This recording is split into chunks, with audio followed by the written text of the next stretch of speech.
students, welcome to English Cafe. ഇന്നത്തെ ഒരു പുതിയ ക്ലാസ്സിലേക്ക് എല്ലാവർക്കും സ്വാഗതം. ഇന്നത്തെ ക്ലാസ് എന്ന് പറയുമ്പോൾ നമ്മൾ ആക്ച്വലി എന്നും യൂസ് ചെയ്യുന്ന ചില വേർഡ്സ് ആണ്. മലയാളത്തിൽ നമുക്ക് ആദ്യം ഒന്ന് പറഞ്ഞു നോക്കാം. ചില സമയത്ത് നമുക്ക് രണ്ട് സാധനങ്ങൾ വേണമെങ്കിൽ എനിക്ക് അതും വേണം ഇതും വേണം എന്ന് പറയും അല്ലേ. ചില സമയത്ത് നമുക്ക് ഏതെങ്കിലും ഒന്നും മതിയെങ്കിൽ എനിക്ക് ഇത് അല്ലെങ്കിൽ അത് മതി എന്ന് പറയും. ഫോർ എക്സാമ്പിൾ നമ്മൾ നോക്കുകയാണെങ്കിൽ പെന്നും പെൻസിലും എടുക്കുകയാണെന്ന് വിചാരിക്കുക, എനിക്ക് പെന്നും വേണം പെൻസിലും വേണം എന്ന് പറയും. ചില സമയത്ത് എനിക്ക് പെൻ അല്ലെങ്കിൽ പെൻസിൽ ഏതെങ്കിലും ഒന്ന് മതി എന്ന് പറയും അല്ലേ. സോ ഇങ്ങനെ പല സാഹചര്യങ്ങളിൽ ഇങ്ങനത്തെ ചെറിയ ചെറിയ വാക്കുകൾ മാറ്റിയിട്ട് നമ്മൾ അതിൻ്റെ മീനിങ് മാറ്റും. രണ്ടും വേണമെന്ന് പറയുമ്പം ഇതും അതും എന്ന് നമ്മൾ പറയും. ഇനി ഒറ്റൊന്നും മതിയെങ്കിൽ ഇത് അല്ലെങ്കിൽ മറ്റേത് എന്ന് പറയും. അപ്പോൾ അല്ലെങ്കിൽ എന്നുള്ള ഒറ്റ വേർഡ് കൊണ്ട് നമ്മൾ അതിൻ്റെ മീനിങ് മാറ്റി അല്ലേ. സോ ഇങ്ങനത്തെ കുഞ്ഞു കുഞ്ഞു വാക്കുകളെ കൊണ്ട് നമ്മുടെ മൊത്തം സെൻറ്റൻസിൻ്റെ മീനിങ് മാറാൻ ചാൻസ് ഉണ്ട്. രണ്ട് ഐഡിയാസ് തമ്മിൽ കണക്ട് ചെയ്യാൻ നമ്മൾ യൂസ് ചെയ്യുന്ന വാക്കുകളാണ് ഇതെല്ലാം അല്ലേ. സോ ഇങ്ങനത്തെ വേർഡ്സിന് ഇംഗ്ലീഷിൽ പറയുന്നതാണ് കൺജങ്ഷൻസ് എന്ന്. ഓക്കെ, സോ അതാണ് നമ്മൾ ഇന്ന് പഠിക്കാൻ പോകുന്നത് കേട്ടോ. കൺജങ്ഷൻസ് എന്നാണ് കൺജങ്ഷൻസ്. സോ വളരെ സിമ്പിൾ ആയിട്ടുള്ള കുറച്ച് വാക്കുകളാണ്, നമുക്കിന്ന് സിമ്പിളായിട്ട് എല്ലാം പഠിക്കാം. ഓക്കെ, ഇതിലൊന്നും നിങ്ങൾ അറിയാത്ത വാക്കുകളൊന്നും ഉണ്ടാവില്ല എന്ന് ഉറപ്പാണ്. എല്ലാം സിമ്പിളായിട്ട് നിങ്ങൾ കണ്ടുവന്ന വാക്കുകൾ തന്നെയായിരിക്കും. ഓക്കെ, പക്ഷെ അതെങ്ങനെയാണ് യൂസ് ചെയ്യുക എന്നുള്ള കാര്യത്തിലാണ് ചെറിയ കൺഫ്യൂഷൻസ് ഉണ്ടാവുക. അതൊക്കെ നമുക്ക് ഇന്ന് റെഡിയാക്കി എടുക്കാം. ഓക്കെ, സോ ആദ്യത്തെ തന്നെ ആൻഡ് ആണ്. ആൻഡ് എവിടെയാണ് നമ്മൾ യൂസ് ചെയ്യുക? പലപ്പോഴും കേട്ടിട്ടുണ്ട് അല്ലേ. ഇതും അതും എന്ന് പറയുന്ന സമയത്താണ് നമ്മൾ ഈ ആൻഡ് മിക്കവാറും യൂസ് ചെയ്യാറ്. So basically to connect two words, രണ്ട് വേർഡ്സ് തമ്മിൽ കണക്ട് ചെയ്യാൻ വേണ്ടി നമ്മൾ ആൻഡ് യൂസ് ചെയ്യും. ഓക്കെ, സോ രണ്ട് വേർഡ്സ് എന്നുള്ളത് ആ വേർഡ് എന്തുമാവാം, രണ്ട് വേർഡ്സ് എന്നല്ലേ പറഞ്ഞത്, രണ്ട് വാക്കുകൾ തമ്മിൽ കണക്ട് ചെയ്യാൻ വേണ്ടിയാണ് ഈ ആൻഡ് യൂസ് ചെയ്യുന്നത്. ഈ വാക്കുകൾ, ഈ വേർഡ്സ് എന്ന് പറയുന്നത് എന്തുമാവാം. ചില സമയം നൗൺ ആയിരിക്കും. നൗൺ എന്ന് പറയുന്ന സമയത്ത് എന്തിനെങ്കിലും ഒരു പേര്, for example Anjali and Apshita are friends. അപ്പോൾ ഇവിടെ രണ്ട് ആൾക്കാരുടെ പേര് ഞാൻ കണക്ട് ചെയ്യാൻ വേണ്ടി ആൻഡ് ആണ് യൂസ് ചെയ്തേക്കുന്നത്. Anjali and Apshita okay are friends. അപ്പോൾ ഇവിടെ രണ്ട് നൗൺസ് ആണ്, രണ്ട് ആൾക്കാരുടെ പേരാണ്. I have A cat and A dog. എനിക്കൊരു പട്ടിയുണ്ട്, ഒരു പൂച്ചയുണ്ട്. അപ്പോൾ പട്ടിയും പൂച്ചയും എന്നുള്ളത് രണ്ട് നൗണാണ്. അതുകൊണ്ട് അവിടെ അത് രണ്ടും കണക്ട് ചെയ്യാൻ വേണ്ടി ഞാൻ ആൻഡ് യൂസ് ചെയ്തു. ചില സമയത്ത് വേർബ് കണക്ട് ചെയ്യാനും നമുക്ക് യൂസ് ചെയ്യാം. വേർബ് എന്ന് പറഞ്ഞാൽ നമ്മൾ ചെയ്യുന്ന എന്തെങ്കിലും ഒരു action. Okay, so he's good at dancing and swimming. അവൻ ഡാൻസിങ്ങിലും സ്വിമ്മിങ്ങിലും നല്ലയാണെന്നാണ് ഞാൻ പറഞ്ഞേക്കുന്നത്. അപ്പോൾ രണ്ട് ആക്ഷൻ പറയുമ്പം അത് കണക്ട് ചെയ്യാൻ വേണ്ടിയിട്ട് നമുക്ക് ആൻഡ് യൂസ് ചെയ്യാം. Okay, I know to dance and to sing. Okay, എനിക്ക് ഡാൻസ് ചെയ്യാനും അറിയാം, പാട്ട് പാടാനും അറിയാം. അപ്പോൾ രണ്ട് ആക്ഷൻ ഞാൻ പറഞ്ഞു, അത് കണക്ട് ചെയ്യാൻ ഞാൻ എന്താ യൂസ് ചെയ്തേക്കുന്നത്, അതിന് രണ്ടിൻ്റെ നടുവിലായിട്ട് ഞാൻ ആൻഡ് എന്നുള്ള വേർഡ് യൂസ് ചെയ്തു. സോ അവിടെ നമുക്ക് ആൻഡ് യൂസ് ചെയ്യാം. ചില സമയത്ത് അഡ്ജക്റ്റീവ്സ് രണ്ടെണ്ണം ഒക്കെ ഉണ്ടെങ്കിൽ, അല്ലെങ്കിൽ ഒന്നിലധികം ഉണ്ടെങ്കിൽ അത് തമ്മിൽ കണക്ട് ചെയ്യാനും നമുക്ക് ആൻഡ് യൂസ് ചെയ്യാം. അഡ്ജക്റ്റീവ്സ് എന്ന് പറഞ്ഞാൽ എന്താണ്? നമ്മൾ നൗണിനെ ഡിസ്ക്രൈബ് ചെയ്യുന്ന വാക്കുകളെയാണ് അഡ്ജക്റ്റീവ്സ് എന്ന് പറയുന്നത്. For example she is a girl എന്ന് പറഞ്ഞാൽ അവളൊരു പെൺകുട്ടിയാണെന്നാണ് meaning. She is a good girl എന്ന് പറഞ്ഞാൽ അവളൊരു നല്ല പെൺകുട്ടിയാണ് എന്നാണ് ഞാൻ പറഞ്ഞേക്കുന്നത്. അപ്പോൾ പെൺകുട്ടി എന്നുള്ളത് ഒരു നൗണാണ്, നമുക്കറിയാം അല്ലെ. എന്തോ ഒരു വസ്തുവിൻ്റെ പേര് അല്ലെങ്കിൽ ഒരു ആളുടെ പേരാണ് പെൺകുട്ടി എന്നുള്ളത്. ഒരു ഹ്യൂമൻ ബീയിങ്ങിൻ്റെ പേരാണ് അല്ലേ. ഒന്നെങ്കിൽ പെൺകുട്ടിയായിരിക്കും അല്ലെങ്കിൽ ആൺകുട്ടിയായിരിക്കും. ഇതെല്ലാം നൗണാണ്. സോ ഈ പെൺകുട്ടി എന്നുള്ളത് നൗണാണെന്ന് നമുക്കറിയാം. എങ്ങനത്തെ പെൺകുട്ടിയാണ് എന്ന് പറയാൻ വേണ്ടി യൂസ് ചെയ്യുന്ന വാക്കുകളാണ് നമ്മുടെ ഈ adjectives. Okay, she is a girl എന്ന് പറയുമ്പം ഗേൾ നൗണാണ്. She is a good girl എന്ന് പറയുമ്പം അതൊരു അഡ്ജക്റ്റീവ് ആണ്. ഓക്കെ, സോ രണ്ട് അഡ്ജക്റ്റീവ്സ് പറയണമെന്നുണ്ടെങ്കിൽ നമുക്ക് ആൻഡ് യൂസ് ചെയ്യാം. She is a good and smart girl. അവൾ ഗുഡും നല്ലതുമാണ്, അവൾ സ്മാർട്ടുമാണ്. അപ്പോൾ രണ്ട് അഡ്ജക്റ്റീവ്സ് ഒരു നൗണിനെ പറ്റി പറയണമെങ്കിൽ അവിടെ അത് തമ്മിൽ കണക്ട് ചെയ്യാനും നമുക്ക് ആൻഡ് യൂസ് ചെയ്യാം. She is good and A smart girl. രണ്ട് അഡ്ജക്റ്റീവ്സ് പറയാനും നമുക്ക് ആൻഡ് യൂസ് ചെയ്യാം. അവസാനത്തെ നോക്കിക്കേ, ആഡ്വേർബ്സ്. ആഡ്വേർബ്സ് എന്ന് പറഞ്ഞാൽ വേർബിൻ്റെ വിശേഷണത്തെ പറ്റി പറയുമ്പോഴാണ് ആഡ്വേർബ്സ് യൂസ് ചെയ്യുന്നത്. ഫോർ എക്സാമ്പിൾ ഷീ റൈറ്റ്സ്, അവൾ എഴുതുന്നു. ഷീ റൈറ്റ്സ് നീറ്റ്ലി, അവൾ നീറ്റ്ലി എഴുതുന്നു, നന്നായിട്ട് എഴുതുന്നു എന്നാണ് ഞാൻ പറഞ്ഞേക്കുന്നത്. അപ്പോൾ ഈ നീറ്റ്ലി എന്നുള്ള വേർഡാണ് നമ്മുടെ ഈ ആഡ്വേർബ് എന്ന് പറയുന്നത് കേട്ടോ. നമ്മൾ ചെയ്യുന്ന ആക്ഷനെ ഡിസ്ക്രൈബ് ചെയ്യുന്ന വാക്കുകളെയാണ് ആഡ്വേർബ് എന്ന് പറയുന്നത്. ഓക്കെ, അപ്പം രണ്ട് ആഡ്വേർബാണ് പറയേണ്ടതെങ്കിൽ അവിടെ നമുക്ക് ആൻഡ് യൂസ് ചെയ്യാം. For example she rights beautifully and neatly. അവൾ ബ്യൂട്ടിഫുൾ ആയിട്ടും നീറ്റ്ലി ആയിട്ടും എഴുതുന്നുണ്ട്. അപ്പോൾ രണ്ട് ആഡ്വേർബാണ് ഞാൻ അവിടെ യൂസ് ചെയ്തേക്കുന്നത്. അപ്പോൾ ആ രണ്ട് ആഡ്വേർബ് തമ്മിൽ കണക്ട് ചെയ്യാൻ ഞാൻ ഏത് വാക്കും ഉപയോഗിച്ച്?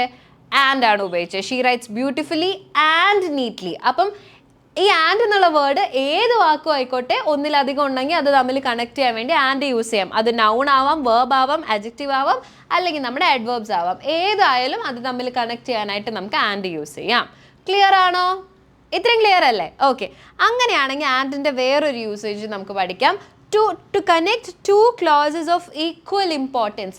രണ്ട് ഈക്വലി ഇമ്പോർട്ടൻ്റ് ആയിട്ടുള്ള ക്ലോസസിനെ കണക്ട് ചെയ്യാൻ നമുക്ക് യൂസ് ചെയ്യാം. ക്ലോസസ് എന്ന് പറഞ്ഞ ഒരു സെൻറ്റൻസിൽ ഒരു പാർട്ടാണ്, വെറും പാർട്ടല്ല, ഒരു മീനിങ് ആയിട്ടുള്ള പാർട്ടിനെയാണ് നമ്മൾ ക്ലോസ് എന്ന് സിമ്പിളായിട്ട് പറയാം കേട്ടോ.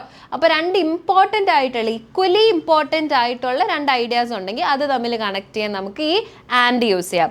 Four example, she opened the book. അവൾ ബുക്ക് ഓപ്പൺ ചെയ്തു.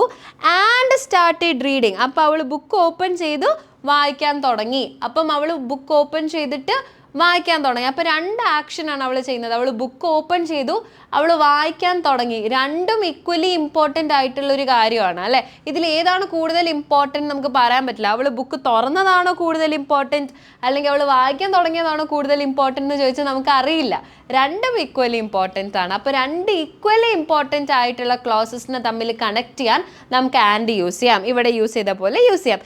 ഇതല്ലാണ്ട് നമുക്ക് she open the book, full stop, she started, ഈ ആൻഡിൻ്റെ പകരം ഷീ സ്റ്റാർട്ടഡ് റീഡിങ്, ഇങ്ങനെ എഴുതിക്കൂടെ?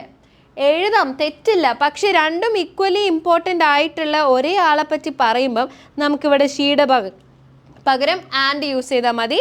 ഇവിടെ ഫുൾ സ്റ്റോപ്പും വേണ്ട. She open the book and started reading.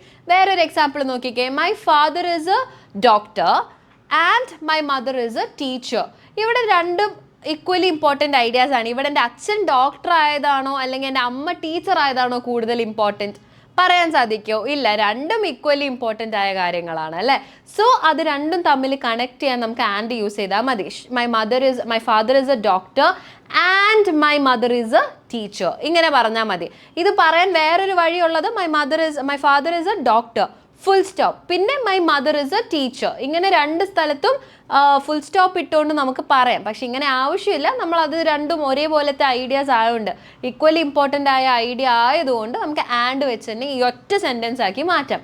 My father is a doctor and my mother is a teacher. So അങ്ങനെ equally important ആയ statements തമ്മിൽ connect ചെയ്യാനായിട്ട് നമുക്ക് ആൻഡ് യൂസ് ചെയ്യാം. ക്ലിയർ ആണോ? ഓക്കെ. സോ ഇത്രയാണ് ആൻഡിൻ്റെ യൂസേജസ് കേട്ടോ. ഇനി അടുത്തത് നമ്മുടെ ഓർ ആണ്. ഓർ എന്ന് പറഞ്ഞാൽ ഇത് അല്ലെങ്കിൽ അത്, അഥവാ എന്നൊക്കെ നമ്മൾ പറയാറുണ്ട് അല്ലേ? സോ ഇതാണ് ഈ ഓർ എന്ന വേർഡിൻ്റെ മീനിങ്. രണ്ട് ഡിഫറെൻറ്റ് പോസിബിലിറ്റി, ഈ രണ്ട് സാധ്യതകളെ പറ്റി കണക്ട് ചെയ്യാൻ വേണ്ടി, ഒന്നിലധികം, അത് രണ്ടോ രണ്ടിലധികമോ ആവാം, രണ്ട് ഡിഫറെൻറ്റ് പോസിബിലിറ്റി, രണ്ട് സാധ്യതകളെ പറ്റി, ഡിഫറെൻ്റ് ആയിട്ടുള്ള സാധ്യതകളെ പറ്റി കണക്ട് ചെയ്യാൻ വേണ്ടി ഓർ യൂസ് ചെയ്യാം. ഓക്കെ, എക്സാമ്പിൾ നോക്കിക്കേ. He can come with us or stay here. അവന് നമ്മുടെ കൂടെ വരാം, അല്ലെങ്കിൽ അവൻ ഇവിടെ നിൽക്കാം. അപ്പോൾ രണ്ട് സാധ്യതകളെ പറ്റിയാണ് ഞാൻ പറഞ്ഞേക്കുന്നത്. ഒന്നെങ്കിൽ നമ്മുടെ കൂടെ വരാം, അല്ലെങ്കിൽ അവനിവിടെ നിൽക്കാം. ഓക്കെ, രണ്ട് സാധ്യതകളാണ്. അപ്പോൾ അത് തമ്മിൽ കണക്ട് ചെയ്യാൻ നമുക്ക് ഓർ യൂസ് ചെയ്യാം. Okay, I can come here, എനിക്ക് ഇങ്ങോട്ട് വരാം, അല്ലെങ്കിൽ ഞാൻ അങ്ങോട്ട് പോകാം. I can come here or go there. Okay, so ഇങ്ങോട്ട് വരാം അല്ലെങ്കിൽ അങ്ങോട്ട് പോവാം. സോ അവിടെ നടുക്ക് ഞാൻ ഏതാ യൂസ് ചെയ്ത വേർഡ്? ഓർ ആണ്. രണ്ട് പോസിബിലിറ്റിയെ പറ്റി പറയുമ്പോൾ യൂസ് ചെയ്യുന്ന വാക്കാണ് നമ്മുടെ ഓർ എന്നുള്ള കൺജങ്ഷൻ. ക്ലിയർ? ഓക്കെ, സോ അതാണ് ഓർ. ഓറിന് ആക്ച്വലി ഇനി ഒരു യൂസേജും കൂടി ഉണ്ട്, അതും കൂടി നോക്കാം. നെഗറ്റീവ് സെൻറ്റൻസിൽ നമുക്ക് ഓർ യൂസ് ചെയ്യാം. ഫോർ എക്സാമ്പിൾ, എൻ്റെ കയ്യിൽ പട്ടിയുമില്ല പൂച്ചയില്ല എന്ന് പറയുന്ന സമയത്ത് I don't have A cat and A dog എന്നായിരിക്കും നമുക്ക് പറയാൻ ഒരു ടെൻഡൻസി വരിക, അതായിരിക്കും അല്ലേ? നമ്മൾ പറഞ്ഞു പോവുക അങ്ങനെയായിരിക്കും. പക്ഷെ ഇത് തെറ്റാണ്. I don't have A cat and A dog എന്നല്ല പറയുക, I don't have A cat or A dog എന്നാണ്. അതോ ഇതോ ഇല്ല എന്ന് പറയാൻ വേണ്ടിയിട്ട് ഓർ ആണ് യൂസ് ചെയ്യുക, ആൻഡ് അല്ല. ക്ലിയർ ആണോ? ഓക്കെ, ഇതാണ് ഓർ എന്നുള്ളൊരു കൺജക്ഷൻ്റെ യൂസേജ്. ഇനിയുള്ളത് സിമ്പിളായിട്ടുള്ള 3 എണ്ണമാണ്. നമുക്ക് നോക്കാം. അടുത്തത് ബട്ട് ആണ്. ബട്ട് എന്ന് പറയുന്നത് രണ്ട് ഡിഫറെൻ്റ് ആയിട്ടുള്ള, ഓപ്പോസിറ്റ് ആയിട്ടുള്ള, കോൺട്രാസ്റ്റിംഗ് അല്ലെങ്കിൽ കോൺട്രഡിക്റ്റ് ചെയ്യുന്ന സ്റ്റേറ്റ്മെൻറ്റ്സിനെ തമ്മിൽ കണക്ട് ചെയ്യാൻ വേണ്ടി യൂസ് ചെയ്യുന്ന വാക്കാണ് ഈ but. Okay, he is Brave but lazy. അവൻ ബ്രേവ് ആണ്, പക്ഷേ അവൻ ലേസിയാണ്. നമ്മുടെ ഈ പക്ഷേ എന്നുള്ള വേർഡിൻ്റെ ഇംഗ്ലീഷാണ് ഈ ബട്ട്. ഓക്കെ, അവൻ ബ്രേവ് ആണ്, പക്ഷേ എന്താണ്? അവൻ ലേസിയാണ്. ഓക്കെ, അവിടെ ആ പക്ഷേ എന്നുള്ളൊരു വേർഡില്ലേ, അതാണ് ഈ ബട്ട്. ഈ വേറൊരു എക്സാമ്പിൾ നോക്കാം. I like you but I don't like your friend. എനിക്ക് നിന്നെ ഇഷ്ടമാണ്, പക്ഷെ നിന്റെ ഫ്രണ്ടിനെ എനിക്ക് ഇഷ്ടമല്ല. സോ അവിടെ ഞാൻ യൂസ് ചെയ്ത വേർഡ് ഏതാണ്? രണ്ട് ഐഡിയാസ് തമ്മിൽ കണക്ട്, രണ്ട് ഓപ്പോസിറ്റ് ഐഡിയ ആണ് അല്ലേ? സോ അവിടെ ഐ ലൈക്ക് യു എന്നുള്ളത് ഒരു idea, I don't like your friend എന്നുള്ളത് ഓപ്പോസിറ്റ് ഐഡിയ ആണ്. അപ്പം നമ്മൾ അവിടെ എന്ത് യൂസ് ചെയ്യും? ബട്ടാണ് യൂസ് ചെയ്യുക. ക്ലിയർ ആണോ? രണ്ട് ഓപ്പോസിറ്റ് ആയിട്ടുള്ള ഐഡിയാസ് കണക്ട് ചെയ്യാൻ വേണ്ടി ബട്ട് യൂസ് ചെയ്യാം. ക്ലിയർ? അങ്ങനെയാണെങ്കിൽ അടുത്ത നോക്കിയാലോ. ബിക്കോസ്. ബിക്കോസ് എന്ന് പറഞ്ഞാൽ എന്തെങ്കിലും ഒരു കാര്യത്തിൻ്റെ റീസൺ പറയാൻ, കാരണം പറയാൻ, അത് കാരണമാണ് ഇതുണ്ടായേ എന്ന് പറയില്ലേ. സോ എന്തെങ്കിലും ഒന്ന് സംഭവിച്ചു, അത് സംഭവിക്കാനുള്ള കാര്യം എന്താണ്, കാരണം എന്താണ്, ആ കാരണത്തെ പറ്റി പറയുമ്പോഴാണ് നമ്മൾ ബിക്കോസ് യൂസ് ചെയ്യുന്നത്. എക്സാമ്പിൾ നോക്കാം.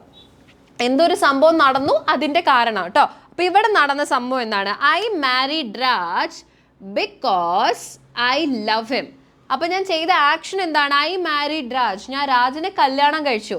എന്തുകൊണ്ട്? എനിക്ക് അവന് ഇഷ്ടമായതുകൊണ്ട്. Because I love him. Okay, so എന്തോ ഒരു കാര്യം നടന്നു, അതിൻ്റെ റീസൺ പറയാൻ വേണ്ടി ഞാൻ യൂസ് ചെയ്ത വേർഡാണ് because. Because I love him, എനിക്ക് അവനെ ഇഷ്ടമായതുകൊണ്ടാണ് ഞാൻ കല്യാണം കഴിച്ചത് കേട്ടോ. അപ്പോൾ കല്യാണം കഴിച്ചു എന്തുകൊണ്ട്? എനിക്ക് അവനെ ഇഷ്ടമായതുകൊണ്ട്. ക്ലിയർ? ഓക്കെ.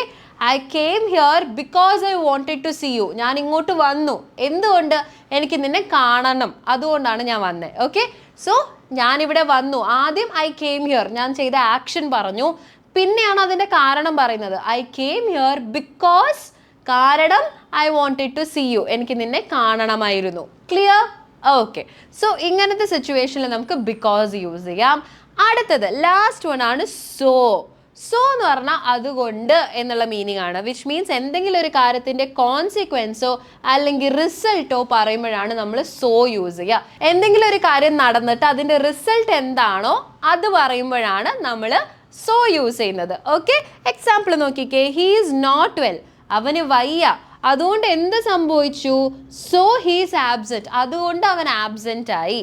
ഓക്കെ, സോ ആദ്യം എന്താണോ സംഭവിച്ചത് എന്നല്ല നമ്മൾ പറയുന്നത്. ആദ്യം നമ്മളൊരു സംഭവത്തെ പറ്റി പറഞ്ഞിട്ട് അതുകൊണ്ട് എന്നാണ് സംഭവിച്ചത് എന്ന് പറയാണ്. ഓക്കെ, സോ ഇവിടെ നമ്മൾ ആദ്യം ആക്ച്വലി റീസൺ ആണ് പറയുന്നത്. ഇവിടെ നമ്മൾ റീസൺ ലാസ്റ്റിലേക്കല്ലേ പറഞ്ഞത് ബിക്കോസ് പറയുമ്പം, പക്ഷെ സോ പറയുമ്പം റീസൺ ആദ്യം പറയും. ഹീ ഈസ് നോട്ട് വെൽ, അവന് വയ്യ, അതുകൊണ്ട് അവൻ ആബ്സെന്റ് ആയി. ഇതേ സെന്റൻസിലെ I married Raj because I love him, ഇതേ സെന്റൻസ് നമുക്ക് സോ വെച്ചും പറയാം. അതെങ്ങനെയാ പറയാന്നറിയോ? ആദ്യം ഐ ലവ് രാജ് എന്ന് പറഞ്ഞാൽ മതി.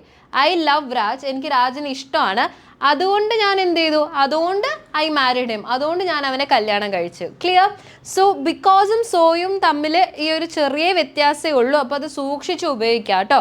ഇവിടെ ബിക്കോസ് എന്ന് പറയുന്നത് നമ്മൾ ആദ്യം ആക്ഷൻ പറയും, പിന്നെ അത് എന്തുകൊണ്ട് അങ്ങനെ നടന്നു എന്ന് പറയും. ഓക്കെ, ഇവിടെയാണെങ്കിൽ ആദ്യം നമ്മൾ സംഭവം പറയും, എന്നിട്ട് അതിൻ്റെ റിസൾട്ട് എന്തായി എന്നുള്ളത് അവസാനേ പറയത്തുള്ളൂ. ഓക്കെ, ആദ്യം റീസൺ എന്താന്ന് പറയും, എന്നിട്ട് അതുകൊണ്ടുണ്ടായ റിസൾട്ട് എന്താണോ അത് അവസാനം പറയും. അവിടെയാണ് നമ്മൾ സോ യൂസ് ചെയ്യുന്നത്. ക്ലിയർ? ഇനി സോ എന്നുള്ള വേർഡിന് ഒരു യൂസേജും കൂടി ഉണ്ട്. അതാണ് എക്സ്ട്രീം സിറ്റുവേഷനിൽ നമുക്ക് സോ യൂസ് ചെയ്യാം.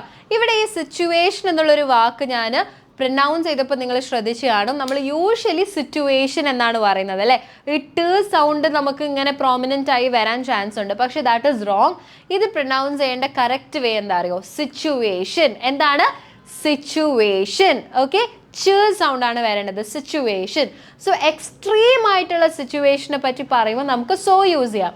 For example, I am good എന്ന് പറഞ്ഞാൽ ഞാൻ നല്ലതാണെന്നുള്ള മീനിങ് ആണ്. ഐ ആം സോ ഗുഡ് എന്ന് പറഞ്ഞാൽ ഞാൻ വളരെ നല്ലതാണെന്നുള്ള മീനിങ് ആണ്. ഓക്കെ, ഐ ആം ഹംഗ്രി എന്ന് പറഞ്ഞാൽ എനിക്ക് വിശക്കുന്നു.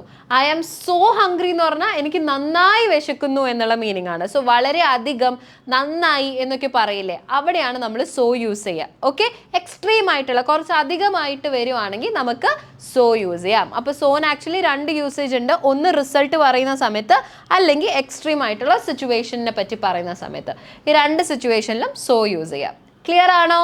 അപ്പോൾ ഇത്രയേ ഉള്ളൂ ഏകദേശം നമ്മുടെ കൺജങ്ഷൻസ് എന്ന് പറഞ്ഞ ക്ലാസ്. ഇനി പഠിച്ച കാര്യങ്ങൾ ഒന്നും കൂടി ഓർത്തെടുക്കാം. സോ ആദ്യം തന്നെ നമ്മൾ പഠിച്ചത് ആൻഡ് എന്നുള്ള വേർഡാണ്. അത് രണ്ട് വേർഡ്സ് തമ്മിൽ കണക്ട് ചെയ്യാം. ഈ വേർഡ് എന്തുമാവാം, നൗൺ ആവാം, വേർബ് ആവാം, അഡ്ജക്റ്റീവ് ആവാം, അഡ്വർബ് ആവാം, എന്തും തന്നെ ആയാലും അത് കണക്ട് ചെയ്യാൻ വേണ്ടി നമുക്ക് ആൻഡ് യൂസ് ചെയ്യാം. അതേപോലെ രണ്ട് ഈക്വലി ഇമ്പോർട്ടൻ്റ് ആയിട്ടുള്ള ക്ലോസസ് തമ്മിൽ കണക്ട് ചെയ്യാനും നമുക്ക് ആൻഡ് യൂസ് ചെയ്യാം.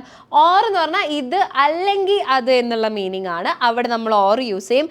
അതേപോലെ യൂസ് ചെയ്യുന്ന ഒരു സിറ്റുവേഷൻ സിറ്റുവേഷൻ എന്താണ്? നെഗറ്റീവ് സെന്റൻസസിലും നമ്മൾ ഓർ യൂസ് ചെയ്യും. ഇതില്ല അതുമില്ല എന്ന് പറയുമ്പം ഓർ ആണ് യൂസ് ചെയ്യുക, ആൻഡ് അല്ല. ഓക്കെ, അങ്ങനെയാണെങ്കിൽ ബട്ട് എവിടെയാണ് യൂസ് ചെയ്യുക? പക്ഷേ എന്നുള്ളൊരു മീനിങ് ആണ്. രണ്ട് ഓപ്പോസിറ്റ് ആയിട്ടുള്ള ഐഡിയാസ് തമ്മിൽ കണക്ട് ചെയ്യാൻ വേണ്ടി ബട്ട് യൂസ് ചെയ്യാം. ബിക്കോസ് എന്ന് പറഞ്ഞാൽ അതിൻ്റെ ഒരു കാരണം പറയാണ്. എന്തെങ്കിലും ഒരു കാര്യം നടന്നിട്ട് അത് എന്തുകൊണ്ട് അങ്ങനെ നടന്നു എന്ന് പറയുമ്പോഴാണ് ബിക്കോസ് യൂസ് ചെയ്യുക. സോ എന്ന് പറഞ്ഞാൽ ആദ്യം നമ്മൾ കാര്യം പറയും, എന്നിട്ട് അതുകൊണ്ട് എന്താണ് സംഭവിച്ചത്, റിസൾട്ട് എന്താണെന്നുള്ളത് അവസാനേ പറയത്തുള്ളൂ. അപ്പോൾ റിസൾട്ട് എന്താണോ അതിൻ്റെ തൊട്ട് മുന്നേ ആയി നമ്മൾ സോ ആഡ് ചെയ്ത് കൊടുക്കും. അതേപോലെ സോ നമ്മൾ യൂസ് ചെയ്യുന്ന വേറൊരു സിറ്റുവേഷൻ എന്ന് പറയുന്നത് വളരെ എക്സ്ട്രീം ആയിട്ടുള്ള വല്ല സാഹചര്യങ്ങളുണ്ടെങ്കിൽ അവിടെ നമ്മൾ സോ യൂസ് ചെയ്യും. ക്ലിയർ ആണോ? ഓക്കെ, സോ ഇനിയും ഈ ക്ലാസ്സിൽ എന്തെങ്കിലും ഡൗട്ട് ഉണ്ടെങ്കിൽ നിങ്ങളുടെ പേഴ്സണൽ ട്യൂട്ടറിനോട് ചോദിച്ച് ക്ലിയർ ചെയ്യാം. മടിയൊന്നും കാണിക്കേണ്ട കേട്ടോ. ഇന്നത്തെ ക്ലാസ് ഇച്ചിരി ലെങ്തി ആണ് എനിക്കറിയാം, പക്ഷെ പഠിച്ചതെല്ലാം സിമ്പിൾ ആയിട്ടുള്ള വേർഡ്സും സിമ്പിൾ ആയിട്ടുള്ള കാര്യങ്ങളുമാണ് അല്ലേ. എന്നാലും കുഴപ്പമില്ല, എന്തെങ്കിലും സംശയങ്ങളൊക്കെ വരുവാണെങ്കിൽ അത് നാച്ചുറലാണ്, പേടിക്കാനൊന്നും തന്നെ ഇല്ല കേട്ടോ. മടി കാണിച്ചിരിക്കരുത്, എന്തായാലും ട്യൂട്ടറിനോട് ചോദിച്ച് ക്ലിയർ ചെയ്യാം. ഓക്കെ, സോ ഇത്രയേ ഉള്ളൂ. നമുക്കിനി അടുത്ത ക്ലാസ്സിൽ കാണാം. അതിന് മുന്നേ ഹോംവർക്ക് എല്ലാം സബ്മിറ്റ് ചെയ്ത് കറക്റ്റ് ടൈമിന് സബ്മിറ്റ് ചെയ്യാം. ഓക്കെ, സോ എല്ലാവരും ടേക്ക് കെയർ. നമുക്കിനി അടുത്ത ക്ലാസ്സിൽ കാണാം. ബൈ.